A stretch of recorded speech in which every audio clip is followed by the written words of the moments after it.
Bienvenue sur Métabolisme TV, votre source d'informations correctes sur le métabolisme et la santé. Le sujet d'aujourd'hui est le pain, les biscuits et le déficit d'attention. Je suis Franck Suarez, spécialiste en obésité et métabolisme, et je vous souhaite la bienvenue à tous. C'est un live simultané sur Facebook et YouTube. Nous allons accepter des questions, mais je veux d'abord vous donner le sujet. Le sujet est le pain, les biscuits et le déficit d'attention.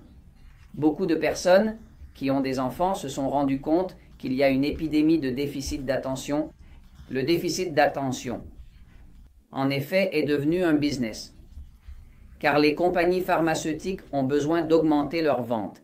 Et l'une des façons d'augmenter leurs ventes est qu'elles diagnostiquent beaucoup d'enfants avec un déficit d'attention dans les écoles, et le déficit d'attention est devenu une épidémie. La réalité est que ce n'est pas une véritable maladie. Il y a de plus en plus d'enfants affectés par le déficit d'attention. Ce que je veux partager avec vous, c'est qu'il y a une étude importante qui est sortie récemment. Cette étude s'appelle « Une enquête préliminaire sur les symptômes du déficit d'attention chez les personnes atteintes de la maladie cœliaque ». Cette étude a été publiée par le Dr Niebuhrhofer en 2006. Et c'est une étude très intéressante car elle démontre une relation directe entre le déficit d'attention et le traitement troubles du déficit d'attention avec hyperactivité, ainsi que la consommation de pain, biscuits, gluten. Beaucoup de personnes ont remarqué qu'il y a une intolérance au gluten.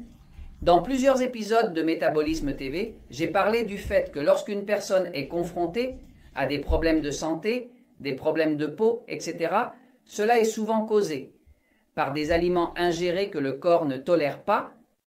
C'est pourquoi vous avez vu dans Métabolisme TV que je parle des épisodes d'aliments agressifs, mais dans ce cas, il m'a semblé très approprié de vous apporter cette information, car ceux d'entre vous qui ont des enfants ou des petits-enfants doivent savoir qu'il a déjà été découvert qu'une grande partie de tous les troubles du déficit d'attention avec hyperactivité est principalement causée par le blé, qui est le composant principal du pain, des biscuits, de la pizza et de la farine. Aujourd'hui, nos enfants mangent des beignets, nos enfants mangent des hamburgers, mangent du pain à sandwich. Donc tout ce pain, qu'il soit biologique ou non, est composé de blé et le blé contient une protéine appelée gluten, à laquelle de nombreux enfants sont intolérants. Il a déjà été découvert dans cette étude, qui est une étude intéressante, qu'il y a une grande proportion, je vais vous dire combien tout de suite, regardez. Ce qui se passe, c'est ceci, le corps humain. C'est comme ça. Le corps d'un enfant est encore plus sensible car le système nerveux est encore en développement et très fragile. Aux États-Unis, par exemple, un enfant sur 8 en âge scolaire est déjà sous médication. Pour le trouble du déficit d'attention avec hyperactivité, ici, c'est un véritable business. Des lois aux États-Unis et en cours d'adoption au Mexique obligent les enfants à aller à l'école. Les parents doivent médicamenter les enfants. Et si le père ou la mère ne médicamente pas l'enfant qui a été diagnostiqué avec le déficit d'attention avec hyperactivité, cela donne alors du pouvoir au gouvernement pour venir le défier et prendre l'enfant pour lui retirer la garde. Aux USA, la situation est devenue très difficile car des lois supprimant parents et grands-parents nous obligeant à agir si l'enfant est diagnostiqué avec cette maladie pour laquelle il n'y a pas de test de laboratoire. Eh bien, on est forcé de simplement médicamenter et si on ne le fait pas, c'est nous qui commettons un abus sur les mineurs. C'est-à-dire que la situation est en fait assez sérieuse, car il y a vraiment trop d'argent, trop de fonds derrière. Maintenant, je voulais vous expliquer que tout le système nerveux est essentiellement contrôlé principalement par le cerveau, en particulier par cette partie à l'arrière qui s'appelle le cervelet, où se trouve le système nerveux central, autonome. Tout ce qui se passe dans le corps est en réalité contrôlé par le système nerveux, qui est lui-même contrôlé par le cerveau, notre cerveau principal. Mais je veux que vous sachiez qu'il y a en fait un deuxième cerveau.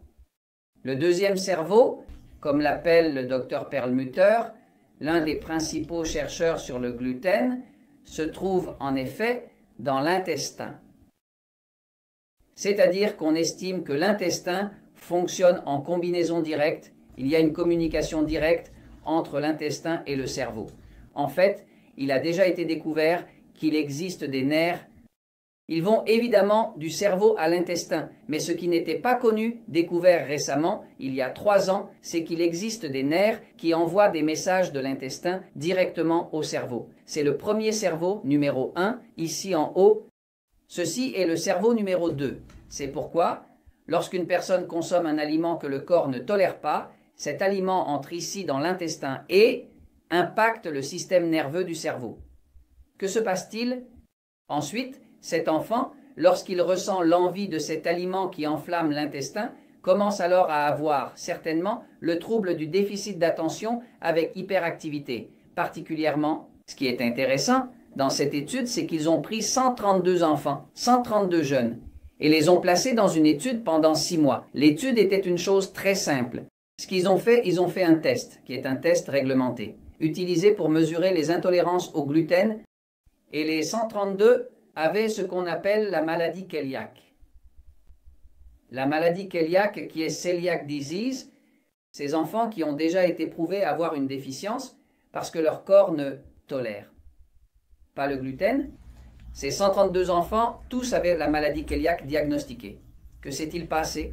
Ils ont été mis sans gluten 6 mois. Ils ont été 6 mois sans manger de gluten. Et après 6 mois, ils ont refait le test. Il s'est avéré qu'environ 58% des symptômes avaient disparu. En d'autres termes, parmi les symptômes que présentèrent les enfants, plus de la moitié d'entre eux a cessé d'en avoir. C'est-à-dire qu'il est presque comme s'ils avaient ainsi éliminé la maladie cœliaque. C'est impressionnant car cela signifie que plus de la moitié des enfants qui ont ce trouble du déficit d'attention avec hyperactivité ont en réalité une intolérance au gluten. Donc, si votre enfant, son petit-fils a des problèmes car il a été diagnostiqué avec un déficit d'attention, n'écoute pas à l'école, se comporte mal, il faut le médicamenter. Il est temps que vous essayiez de supprimer le gluten, de retirer tout le blé, faites-le pendant un certain temps et observez. J'ai des parents qui m'ont dit qu'ils avaient retiré le blé à leur enfant et qu'en l'espace de 3 semaines, ils ont remarqué un changement dramatique dans son comportement, dans lequel il se concentre mieux, dans lequel il ne fait plus de bêtises par là, y compris jusqu'à la communication. Cela nous est également arrivé avec les enfants autistes. En gros, beaucoup de personnes, on estime que plus de la moitié de toute la population mondiale a une intolérance au gluten, qui est liée à tout le blé. Je remercie tous vous, chers et fidèles amis de Facebook et chers amis de YouTube, de vous abonner à la chaîne sur YouTube. C'est-à-dire ceux qui sont sur Facebook, merci de me suivre, merci de partager ces épisodes avec vos amis, avec vos proches, car plus de gens m'aident à atteindre, plus de gens je peux aider. Il y a beaucoup de gens qui meurent, qui sont médicamentés par manque d'informations correctes. À ceux qui sont sur YouTube, je les remercie de s'abonner, et à ceux qui sont sur Facebook, je les remercie de s'abonner sur YouTube. Sur YouTube, nous avons une grande plateforme avec plus de 1200 vidéos où nous pouvons vous donner les infos. Nous publions chaque semaine les 4 nouvelles vidéos qui sortent chaque semaine, mais de toute façon, c'est pain, biscuits et déficit d'attention. Cette étude démontre sans aucun doute qu'il y a certainement des problèmes liés au gluten. Avec le problème que pose le blé, vous devez certainement essayer d'éviter les problèmes liés au gluten, protéger vos enfants, protéger vos petits-enfants. On sait déjà que 58% des enfants qui ont été retirés en arrêtant de manger du blé, du gluten et autres, plus de la moitié de toutes les manifestations négatives qu'ils avaient ont disparu. J'ai des cas que j'ai commentés ici dans Métabolisme TV, par exemple. J'ai un jeune au Costa Rica qui souffrait de dépression, d'une attaque neurologique et d'une anxiété incontrôlable. Nous avons découvert que ce qui lui causait cela était la Coca-Cola, car la Coca-Cola contient de la caféine et ce jeune était intolérant à la caféine. Donc, qu'il prenne de la Coca-Cola ou du café, peu importe ce qu'il buvait, il avait une réaction. J'ai un autre jeune dans un autre village là-bas dans le sud de Porto Rico qui devenait comme une psychose et que trouvons-nous? En fait, nous avons commencé à chercher, c'était le riz. Donc, chaque fois que vous parlez de problèmes neurologiques, de problèmes de l'esprit, de problèmes du système nerveux, pensez toujours à ce que cette personne mange. Et si vous les retirez, comme dans le cas du pain, des biscuits, du blé, du gluten, eh bien, Vous devez observer s'il y a un changement. Dans le cas du gluten, plus de la moitié des jeunes, des enfants qui cessent de consommer du gluten, voient disparaître plus de la moitié de toutes leurs manifestations négatives d'insomnie, de nervosité, d'anxiété et de tout ce qui est ensuite appelé trouble du déficit d'attention avec hyperactivité. Et je vous en parle parce que vous êtes tous des parents, des mères, des grands-parents. Vous aimez certainement vos enfants et je vous en parle parce que la vérité triomphe toujours.